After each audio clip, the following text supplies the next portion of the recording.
Ho, ho, ho, ho. Sweating to the truth, nothing but the truth. Put my hands on the Bible, y'all point me to the booth. Sweating to the truth.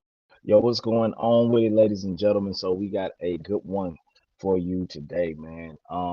My brother, y'all seen him and I do videos together on from the Kingdom Angle. Um, he suffered an injustice not so long ago, around 2023. It was a tennis accident. Well, more than that, but he was playing tennis while this actually had taken place, and uh ended up going to the hospital to see what was going on, and they did him dirty, did him bad, man. And he's here to plead his case and talk about that. And man, we're gonna get it popping. So without further ado, man, my boy, my brother from another mother but the same father, Jermaine Mayfield, the mono, ladies and gentlemen. What's going Man, on, bro? What's going on? How you doing, man? what's up, man? Holding it down? Yeah, man, that everyday motto, taking it a day at a time.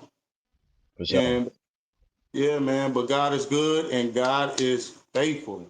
On the throne, man. On the throne for sure, man. So so talk with us, man. How has your week been, or since this start taking place?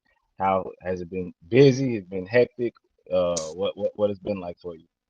Well, this interview just aired last night, Hmm. and I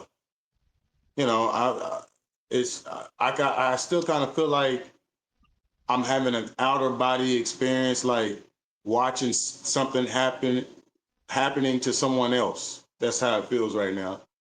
Wow. Um, but no, but as far as the issue at hand, I'm glad that it's getting this type of of attention, because I've heard that this is an issue, that actually that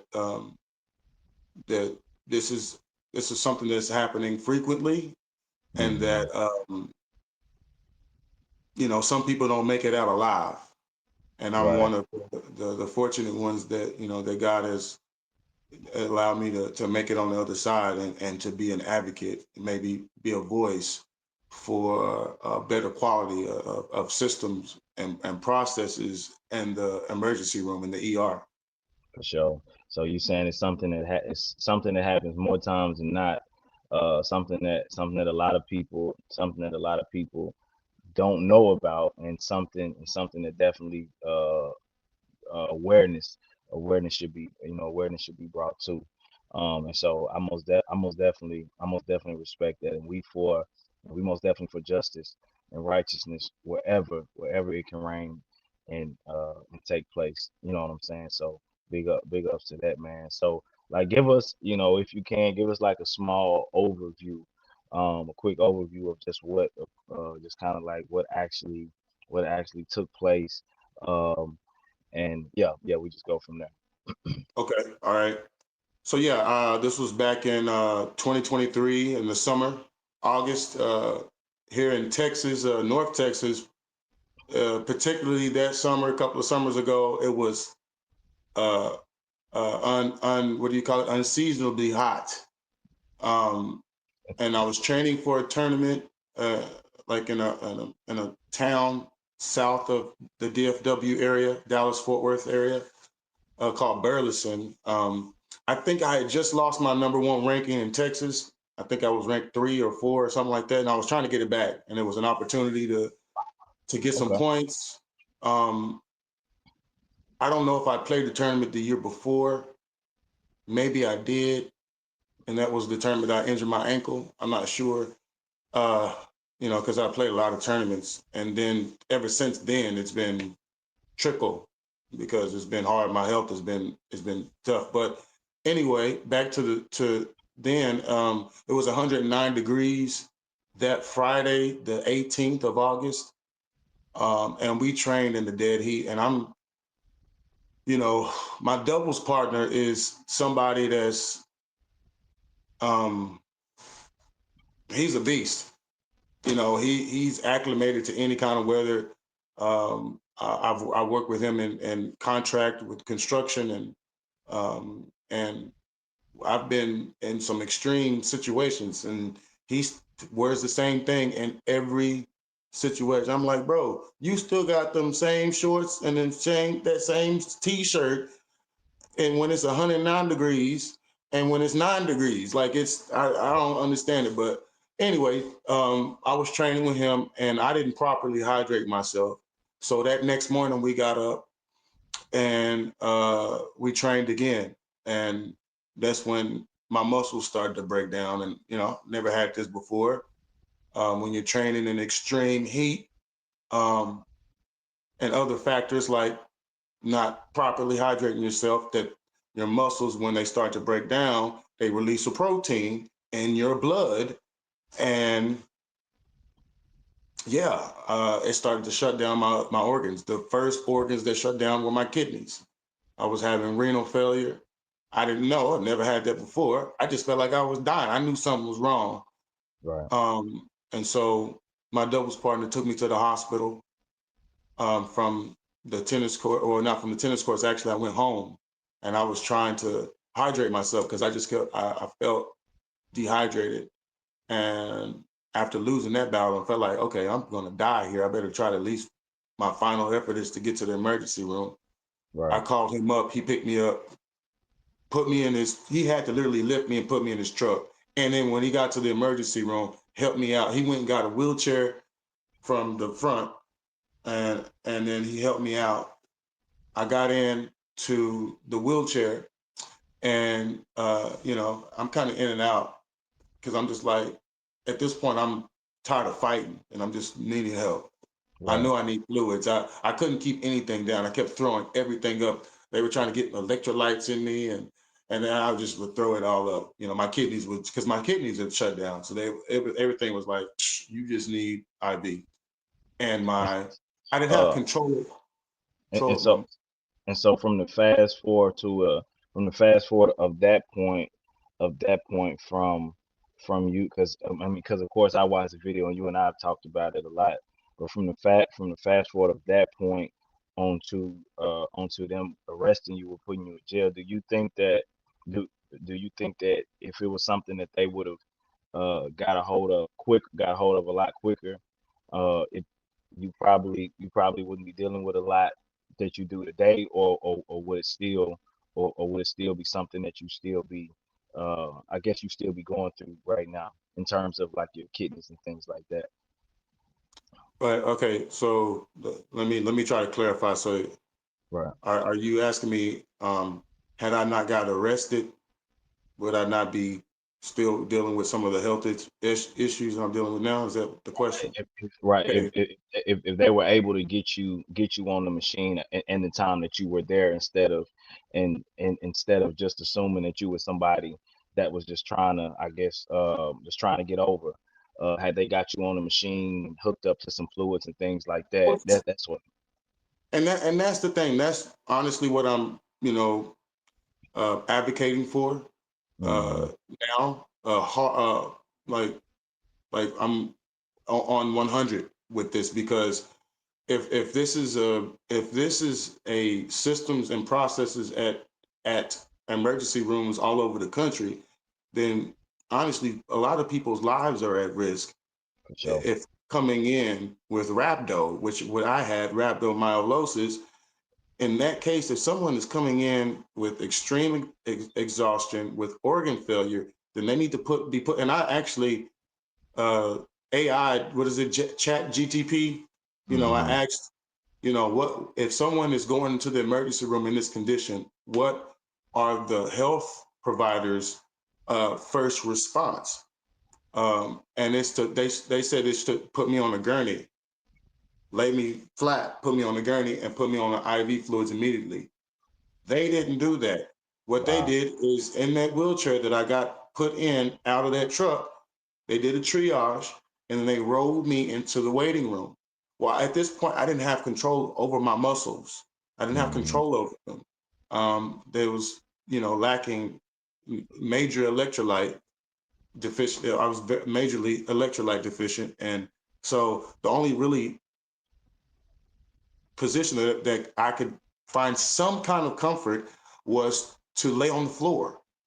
I needed to be laid down anyway. And there was a male staff that wasn't happening. He came over there, told me to get up. I really couldn't get up, and he called the police on me.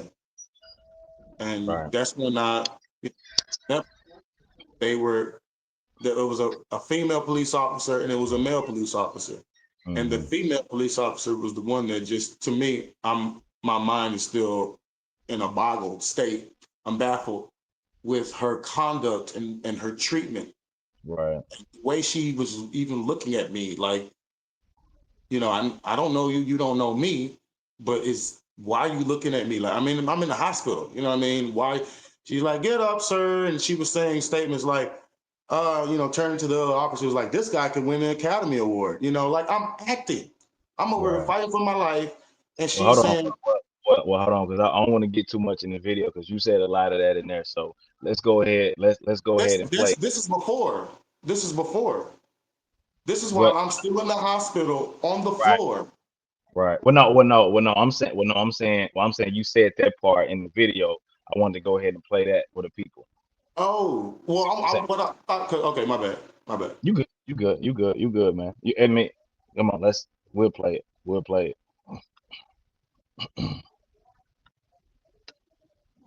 The big story here at 10 is a disturbing one, and it's one you'll only see here on CBS News Texas. A North Texas man's organs were failing, and his body was shutting down from a very serious health crisis. So why was he sent to jail instead of a hospital bed? Our JD Miles finds out. With the goal of remaining one of the top-ranked amateur players in Texas, Jermaine Mayfield lives for tennis. So much so that he says he almost died from it after playing too much on a hot August day. It's like I'm dying. The 42-year-old and his friends were practicing for an upcoming tournament at McClellan Tennis Center in Fort Worth in 2023, when Mayfield says he began to suffer from heat exhaustion. I basically overtrained without hydrating myself. Mayfield recorded himself on video after leaving the court. I'm trying my best to hold on, bro. I made it to the locker room in McClellan, and that's when I get on my phone and I tell my brother on my phone, I'm like, something is wrong. As soon as we got to the tennis center to get him back home, we tried to get him out the door and he immediately collapsed and threw up. Mayfield's doubles partner, Stephen Floyd, helped get him to the emergency room at nearby JPS Hospital, where he waited to be seen by a doctor. I had very little control over my muscles. So at any given moment, I would have like these spasms. Sitting in like this position made it worse. So Mayfield says he decided to lie on the floor, which didn't sit well with hospital staff. A male staff came over and he was like, sir, you have to get up off the floor. And I said, I can't do that. I don't have really control over my muscles. He ended up calling the hospital officers on me. Mayfield says the JPS officers arrived and told him to get up or he. And so that was the part that you were just talking about, you know. Talk us through that process though, bro, of you're laying there, and the man comes to you and says what he says, and at this point you're dying. You're dying, literally. What's the thought process going through your head, I guess, about him, about the hospital, about you, just the whole thing, what's going on through your head at the time, bro? Yeah, right. So for me, I think I was still like, you know, like in a fight or flight state, but you know, I was definitely not in a fleet. I was fighting for my life. When I recognized that they rolled me into the waiting room, I knew that was not going to be a good situation for me. So when I laid down, even when I laid down, I was still in this angst mode, like thinking to myself, this sucks because I need help right now. Like, right. And I don't know how long I'm going to be sitting here laying on the floor before my name gets called, because I've been to waiting rooms before. Right. So, but I wasn't in there on the floor for 10 minutes, maybe not even 10 minutes. I would say about 5 minutes. Maybe not even that. When that man came over, the male staff came over and was like, It wasn't even treated. So it wasn't even treated as an emergency. You know, it was kind of one of them things that it was kind of one of those things that you sit and wait, and when we get to you, we get to you type of thing. yeah, I tried to explain to him, and my breathing was very, what do you call it? Very short. I was in short breaths because any air that was hitting my organs there was pain involved. Right. And Wow. so I was talking more like, I have to be like, do that. And even just talking like this was painful. Wow. So, yeah, it was just, I was just kind of like, okay, I have the attention, but hopefully this attention would lead you, seeing me land on the floor would lead you to, get me into a bed. You know what I mean? That you see, like you said, to see, oh man, this guy's on the floor. We need to help him now. We need to see what's going on. But Right. no, Right. he was like, you need to get up off the floor. And I was trying to plead with him. I can't. And he called the police. He called the cops on me. Right. Right. Right. Wow. He would be charged with trespassing. I am like on my last leg. This lady right here, she thinks I'm playing. The way I felt like I was being treated, it was something that I never experienced before. That's my arm. Oh, that's a white arm. Come on. The cop was like, not my arm. That's a white arm. Why do you think they didn't believe you? I have no idea the way she treated me. And you know we're gonna talk. You know we're gonna talk about that. Oh my God. You know we're gonna talk about that because we most definitely got to. But just as a man of God, as a man of God, because even then you were a man of God. And I know where we know where this can head, especially where we are right now in this year. But real quick, just going through it all, what's your thought process from that? I know that stood out more than anything. I know, like, so real quick, so like when people being car wrecks, they say they remember some of the most minute details of the car wreck that took place. This whole extreme thing that happened, and you can remember you saw a piece of popcorn flying across your face. So in that instance, you see you in this extreme thing that take place. You see like a piece of popcorn or something fly. You in a life or death situation. You're in a life or death situation, and they are arresting you.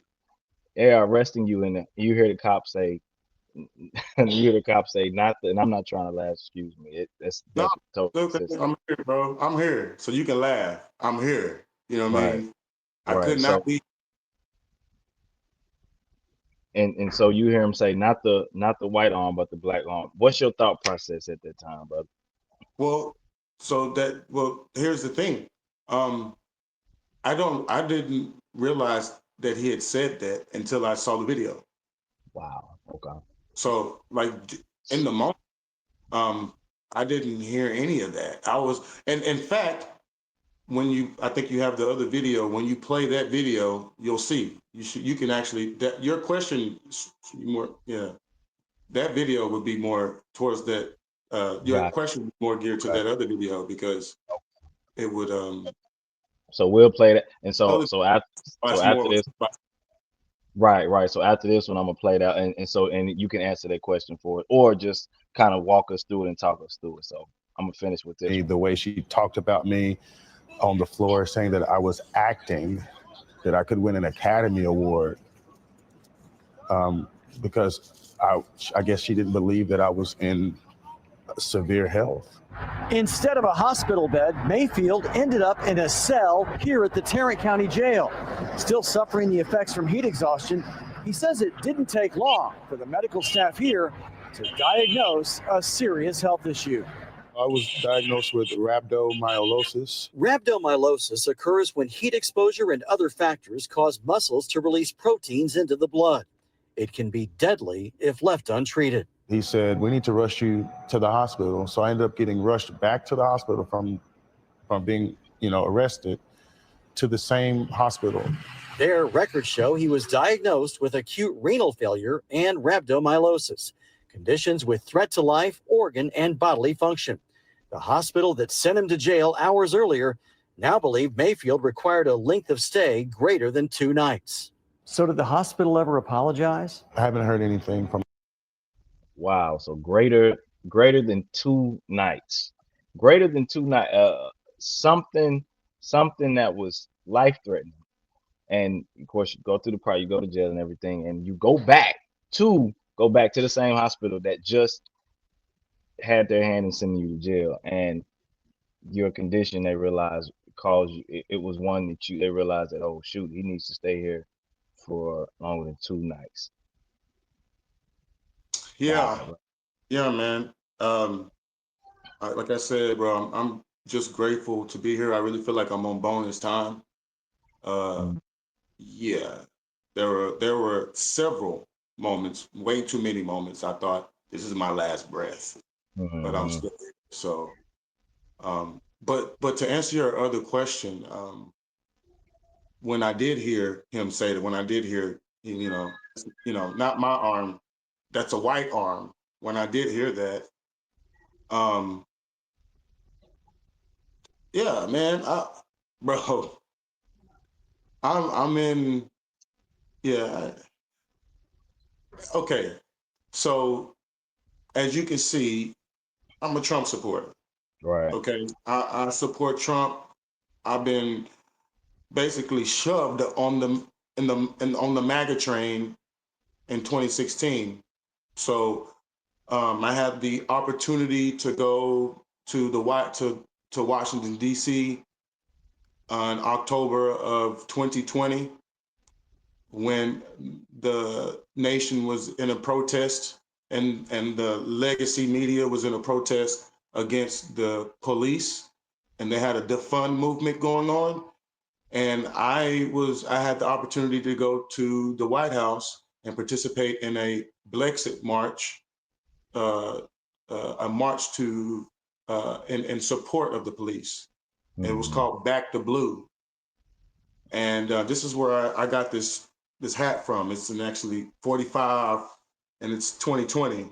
Okay, and I'm not gonna ever rock the 47 because I don't ever believe there was a 46. I believe they stole it. But anyway, so I'm just gonna stay old school. And anyway, I was able to march and back the police and in the whole midst of my family in support of the whole. And I'm not saying everybody in my family. I have a huge family, but the core of my family that were around me was in huge support of this whole defund police because of George Floyd and everything that with that situation. And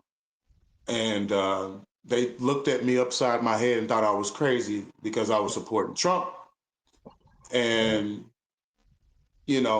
when this happened to me in 2023, they felt justified. Well, some of them did. Some of them felt justified because they was like, Jermaine, that's racism. That's racism. I'm like, I don't believe in racism. I believe that was created to keep us divided. I believe we just all human beings created in the image of God. I bet they was But like, you see, we told you. black. No, you black. You black, bro. That's how they and so at a certain point, I had to consider Right. a portion of what they were saying to understand where they were coming from. Not to say that I didn't ever understand where they're coming from, but I really want them to understand where I'm coming from. I think my words have been slept on for too long, and now it's time for my words to be heard. And I believe that my sentiment is shared with most Americans. Most of us that are living here in modern day America in 2025 just want to treat our neighbor as we treat ourselves. We want to see our neighbor as we see ourselves. And we can see the beauty in the variety, but the main beauty should be in the commonality, which is Right. we all bleed red, and we shall love one another just like our Heavenly Father loves us. So, you know, that's my whole goal with this, and hopefully this will be a segue, because I've already, once you see the rest Right. of this segment where the narrative shifts and where they take this, which puts Right. me in a spot, you know. So yeah. Right. Let's Sensitive. From the hospital. Mayfield still had to go to court on the trespassing charge, which was eventually dismissed. JPS would only release a statement in response to our questions, which says JPS Health Network is committed to providing high-quality care to all patients, regardless of their race, ethnicity, age, disability, or background. It is our goal to provide excellent care and exceptional service in an environment that promotes patient safety and healing. We encourage any patient or visitor who has concerns about their care or interactions with our organization to contact our patient experience office directly so that we can appropriately respond. I just want to know why. Why did they? Why? Like, why did they? I'm in the hospital, man. Like, I'm a person that they've never seen before. JD Miles, CBS News, Texas. Mayfield says he does plan to pursue civil legal action against the hospital for what happened. Anyone who feels discriminated or mistreated in the hospital can file a complaint with the state health department or even the U.S. Department of Justice Civil Rights Division. You should also know that according to the National Institutes of Health, several studies have shown that Black patients regularly experience race-based mistrust and discrimination from healthcare workers all across our country. There it is. This is what Ivy League.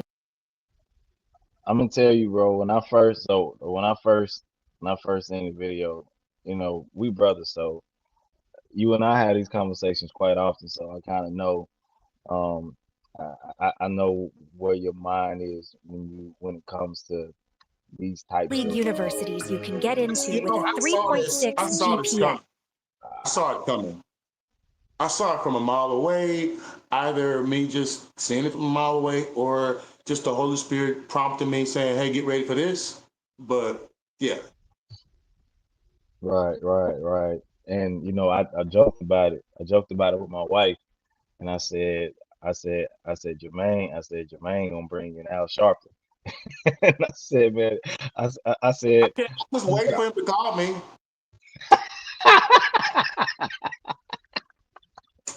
I'm just waiting for this man to call me. Hey, or Benjamin Crump. I said off the top, bro. I said off the top, they gonna clash. They gonna clash as soon as because like you said, the narrative shift. And so let me ask you. Because I want the people to know where you stand, because this is a story about you. Do you we can both say that this was most definitely an injustice for sure, like no doubt about that. But do you believe that it was discriminatory in terms of in terms of skin color? So that was, to me, that was the big question of the interview. Right. He was like, why do you think they did this? And I was like, I have no idea. And the reason why I said that, you know, it was, if you're watching the news story and how they're narrating the story, they're trying to build me up to this point to say it was racism. And you know, and when it got up to their point, I said, I have no idea. And let me tell you why. Because I don't want to feed the dragon, or the monster, or whatever you want to call it. I'm not into that. I'm into individual accountability. So my answer is firm because I believe that I don't have the answer. I don't know what was honestly in these people's minds. What I do know is what I believe that God told me, what the Holy Spirit told me, which was don't harbor any angst or anger towards those officers, because I hardened their hearts just like I hardened Pharaoh's heart. So, but I do want to know, I mean, that still doesn't, I'm not going to, so that's it. I'm not going to worry about that, whatever. But, you know, the question is still out there though. What's up, bro? Oh, I was like, he was talking with us. That'd be cool if he joined us. That'd be great. For sure, for sure. But no, I just I want to know why. I want to give them the opportunity to represent their law enforcement community. I want them to have the opportunity to. And if they say what they say, then their peers, you know, a natural chain of reaction needs to take place. Their peers needs to condone and condemn them. There needs to be overhaul in the workforce as far as how they vet people before they hire them, or how they train them, or, you know, because literally that lady was a bag lady. real, like, she was saying the most bogus things to me while I'm sitting there laying on the floor fighting for my life, telling me that I should win an Academy Award, like I was acting, and, you know, and I'm like, you know, so that's what I decided. I felt like I was in a situation that was not safe for me. It was making me more angst and causing my condition to worsen quicker. Right. So I was like, listen, let me get out of here. I'm in a hospital district. In my mind, I'm thinking, okay, I'm in JPS, I'm in a hospital district. There's another hospital. If I can make it to Henderson Street, I can make it to Presbyterian Hospital, or, you know, that's in my mind. But I'm still, I could literally only take 2 steps and then I'm out. And I have to like bend over like this. But bro, it was just the worst. Hey, bro. I believe that was happening to me. Right. Go ahead. I was just getting prepared to ready to say it. I just couldn't believe that what was Hey, happening. bro. My bad, man. Go ahead. That's it. I couldn't believe what was happening to me. You would have been fine. Just let it play. You're good. For sure, man. I am like on my last leg. This lady right here, she thinks I'm playing.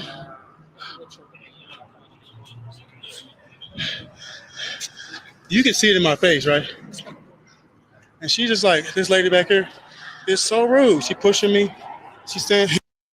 And the thing is, you can act, like you said, you can see it in your face.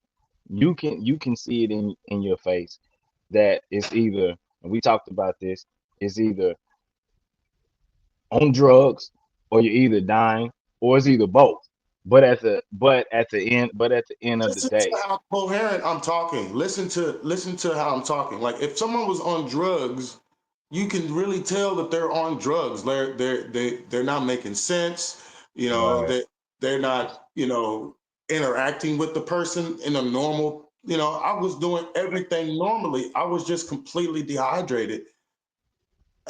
It just didn't make sense. Like, once you hear me talk, you're gonna see me. You could tell me I'm just in a state where I'm like in desperation of need of hydration and care. But Right. I'm not like on something. I'm not having a trip or nothing.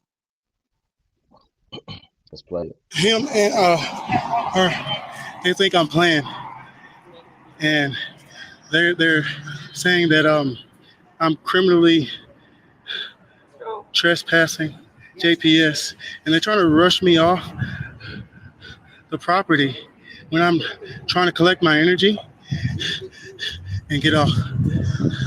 They were so rude to me the whole time. I don't understand why. No. Stop! What are these people doing? Get on the ground. Get down on the ground. Oh my God! Stop! I'm off the property.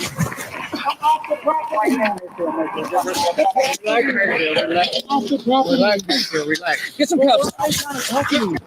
Come on. Relax, man. Relax. Not that's my arm. Oh, that's a white arm. Come on. My bad, bro. My bad, bro. Hey, bro. Wow, bro. Wow. Wow, man. Um, and as I and I most definitely agree with what you were saying in terms of I was just talking about the look, not necessarily how you were coming out because you were definitely speaking in clear sentences, like you were concise with what was going on. Of course, you mentioned that breathing because that was actually going on. But you know, outside of that, they had every not outside of that, excuse me. Yes, Um, I'm saying that has to be considered. They have right, been, are and trained to recognize if someone is uh, right. under the influence. Hmm. For sure, for sure. So you don't believe that, and so again, and so you don't believe that, or you don't know, or you just want to, you want to know from their own mouth, was this discriminatory because of my skin color? Uh, I can't what? speak to her. I just know the male officer was quiet pretty much the whole time. Right, He didn't say much to me. I don't really remember him saying much of maybe saying, "Sir, get up." That's it. But it was during that arrest period is when I had the most interaction with him, and that's when I heard him say that. So, you know, you and I have had talks, and I had to grow out of the Crayola box, and many people are, I guess, going through a phase of growing out of the Crayola box. But maybe that's what it is. You can't blame people for seeing people in black and white, right. rather than in Technicolor or whatever you want to call it. But because of what the media has shaped our society to be. Like I can't talk to nobody, especially that has our skin tone. Most people, I would say 90% of them say, yeah, I'm black. But I'm Hmm. not one of those people. I'm not black. Like this I know is where you, more black than I I am. know, yeah, right. What I got on is black. Right, Yeah. right. So, I'm brown skin. I can, I'm multi-color. I have different colors. Look at that. There's another different color. And Right. so, And like, we can close it. We can close it out on this. 'Cause I know the woman mentioned that this happens to I don't know if she said more minorities or blacks than than we actually think or that we actually know. It seems like she was making it some. It was she was making it out to be something that happens nationwide more often than we think. yeah, she said all across the country. Yeah. So, Right. she And said, so, according to NIH, huh? she said, according to the NIH, the National something health, something, Right. I forgot Right. that fast. I had it. And Um, so me and so with me, I'm not one of those. I'm not one of those that can sit here and say I I technically believe that based off skin color. I do believe that this system does discriminate when it comes to green, when it comes to money, because um, because I uh um and and correct me if I'm wrong, and and you leave the door open for me to be able to talk with you. Like this other viewers may feel like I'm being insensitive or whatever the case might be, but he's cool with the people. We talked about this before, but I feel like somebody who was what they call white that been in your shoes, same situation that could have happened to them. That could have happened to them as well. You know, other people would say otherwise because they may be like, well, it don't happen to when the whites or whatever the case might be. But we clearly see discrimination or injustice take place when it came to, when it comes to white people. But me personally, and you know, you correct me if I'm wrong and expound on it, but I believe that just when it comes to money, that's when you see more of the discrimination. And you know, because we've seen where people have had issues with organs and needing kidney transplants or whatever. Talking with a lot of people that said that, you know, they just needed the money to be moved to the top of the list. Um, you know, you and I both know of a white woman that was on TikTok not too long ago who was in the same situation, and she didn't have the money. You know, she didn't have the money. If you have the money, you get moved to the top of the list. You know what I'm saying? So, what's your take on that though? Yeah. So as far as the cops are concerned, or you say us, I'll address the cops first, then I'll address the system. Okay. So as far as the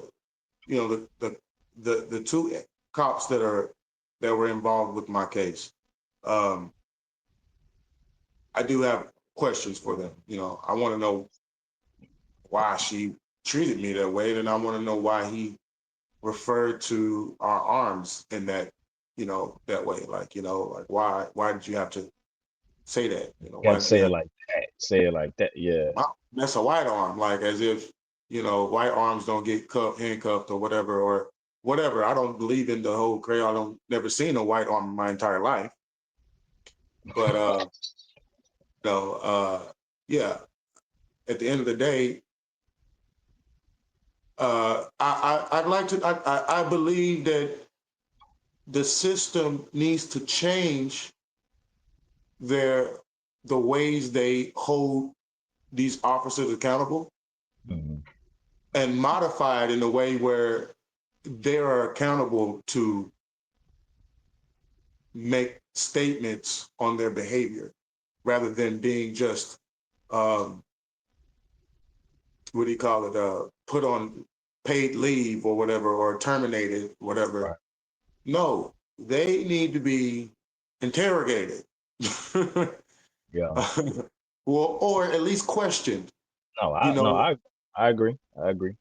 and shown the video of them and what they do and what they're doing, and then ask questions. So what were you thinking about Mr. Mayfield while he was on the floor when you got called?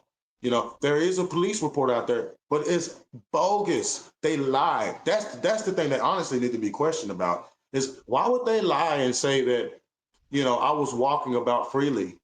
They lied on the police report. They said I was walking about freely. I See wasn't. this wrong, bro. This is a new piece of information right here. Well, we could do a part two next time. You can Right. pull up the police report and we can go through it.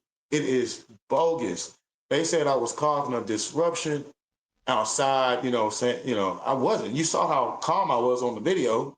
So I wasn't causing I wasn't. They said I was loud and abrupt. Like, the only reason I got loud is when y'all start to arrest me. Like, But like what y'all I mean, doing? Let me go. Huh? and the truth is, according to your situation, you couldn't even cause a disruption if you wanted to. Like, let's keep it a buck. Like you said, it you had to breathe that way because it hurt your organs. And if you Yeah. spoke, so you couldn't even cause a disruption if you wanted to. Wow, that's crazy. It was bogus. It was bogus, bro. That they said that if they got a report from the staff at JPS that he was walking about freely. I think that's what so somebody lied. Either the police lied on JPS and said that's what that they got from them, or JPS just outright just lied on me and said that I was walking about freely. Right. And with the video footage from the hospital, you will literally see them rolling me in to the waiting room and me getting up and taking a few steps to the restroom and collapsing on the floor. Mm-hmm. Literally see that on the video. Not walking about freely. What the heck? Why would y'all even say that when I got rolled in there in the wheelchair? Like, it's just Wow. and then y'all put it on the police report. Y'all, do y'all want to give me money? How much? Just me a blank check. Give me a blank check, and I'll just write the number in because basically that's what y'all doing right now.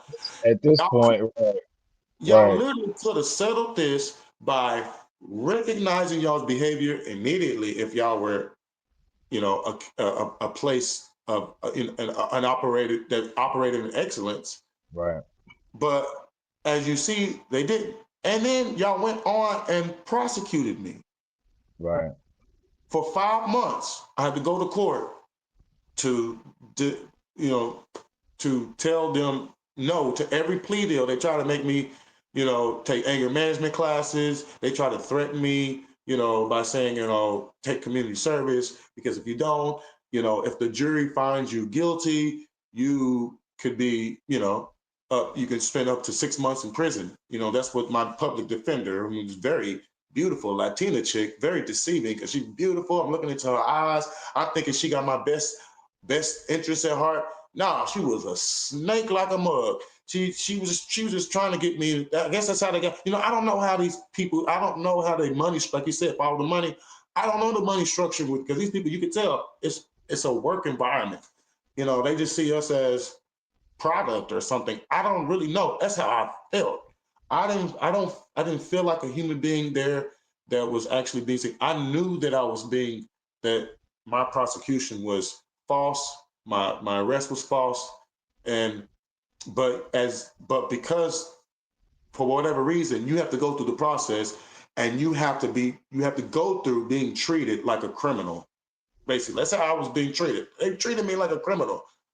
So I got the dismissal case. I got my case dismissed. right, right. They in Right. trouble, bro. They right. I That want to just act. I want to ask you one more question, and I got to go because my kids are not gonna permit Oh, this. got you. Yeah. But your experience, because I think everybody wants to know your experience in jail. Oh, What? bro, that was yeah. We definitely gonna have to do another show because that one is gonna take an hour to explain. Okay. But I got you. I can give you a little summation. A little 2 minute summation. Um, bro, it was horrible. Getting into the car, that was life threatening. Getting out of the car was life threatening. Of the police car, handcuffed. Um, and that was twice. I did it once, and then I had to sit and get booked at JPS, and then they put me back in, and then took me out downtown. Uh, uh, all of that was a lot of a lot of screaming, a lot of tears, a lot of pain, because I was having jolts of spasms all over my body. It was very humiliating having to take off all my clothes. In front of the person, knowing that I'm probably gonna die after this.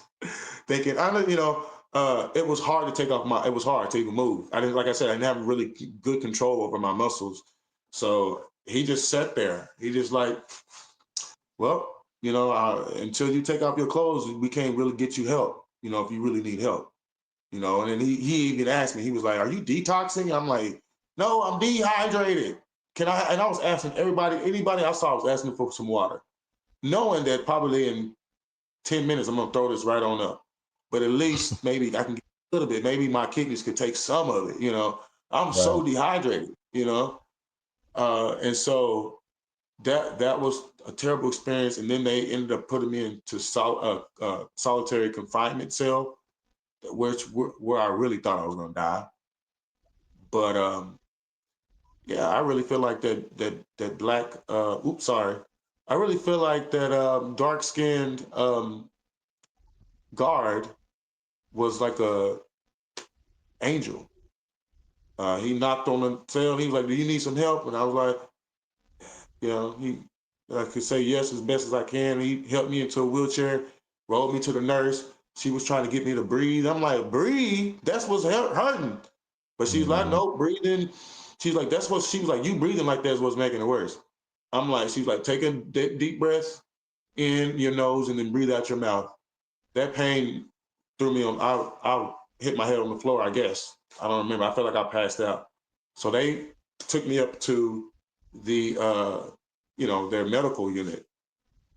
And at this point, they got me, you know, shackled to the wheelchair, and I'm just laying over like that. And they rolled me up there, and it was an African doctor. You know, he saw me, and he was like, "What's going on?" And I'm like, "I'm really dehydrated. I need IV fluids, please. Just somebody, just put the IV in me, just right now. Just help me before I die." And then he came and he pinched the back of my skin, and it didn't go down. Like it took forever to go down. And he was like, "Oh my gosh, we need to rush you to the hospital." So they immediately put me on the gurney, but now, you know, I'm shackled to it. I'm chained and shackled to it, which makes everything worse, because once I have spasms, I need to move around, but I can't now because I'm shackled. So it was just terrible. But I don't know if I got IV fluids immediately or if I still had to wait till I got to the hospital. But they ended up rushing me back to the hospital, but they arrested me. Mm-hmm. Wow, bro. So y'all, we're gonna continue this. We're gonna continue this on the part 2, because I want to hear more about the prison visit, the thought processes behind that. Y'all let us know what y'all think down in the comments. Hashtag justice for Mano, MANO.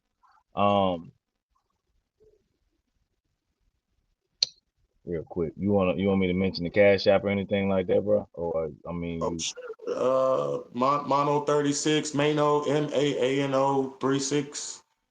You want to send me a 50 cents or $1? You know what I mean? yeah, for sure. So he said 50 cent or a dollar. Well, yeah, man. So yeah, let me know what y'all think down in the comments, man. Like, share, comment, subscribe. Peace, love. We out.